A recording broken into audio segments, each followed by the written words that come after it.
के चरणों में आने से हुई है।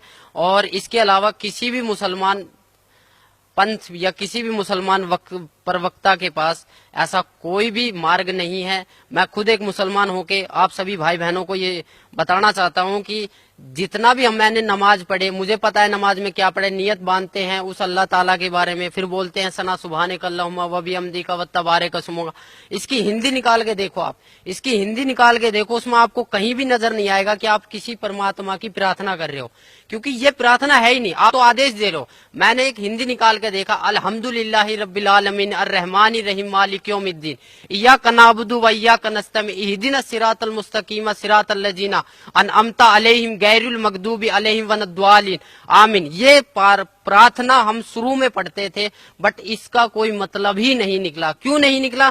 क्योंकि इसमें कोई प्रार्थना की चीज है ही नहीं।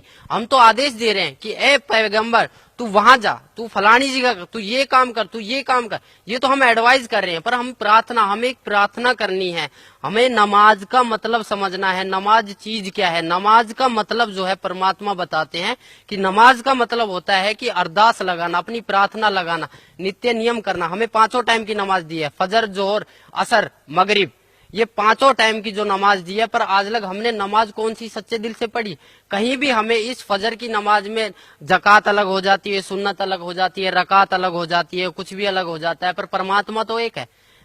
हम पैदा होते हैं तब हम हिंदू होते हैं, और जब हमारी जो हमारी मुसलमानी कर दी जाती है फिर हम मुसलमान बन जाते हैं। ऐसा क्यों? अगर मालिक मुसलमान ही बनाना था तो वो जो मुसलमानी होती है वो ऊपर से ही क्यों नहीं बना के भेजी? इसका कोई जवाब है? किसी भी मुल्ला जी के पास इसका कोई जवाब नहीं है। ना ही हमारे मोहम्मद साहब ने कभी मांस को छुआ था। मोहम्मद साहब के 1,80,000 शिष्य हो गए थे, ना ही उन्होंने कभी मांस को छुआ और ना ही उन्होंने कभी बोला कि तुम मांस को खाओ। कभी भी किसी ने बोला नहीं है। मेरी सभी मुसलमान भाइयों, पूरे हिंदुस्तान, पूरे वर्ल्ड के मुसलमान भाइयों से प्रार्थना है कि मांस खाना, ये समझ लो हम अपने बेटे की कुर्बानी दे रहे हैं, हम अपने बेटे के मांस को खा रहे। एक मांस दूसरे मांस को खा रहा है, इससे बड़ा राक्षस और होगा कौन?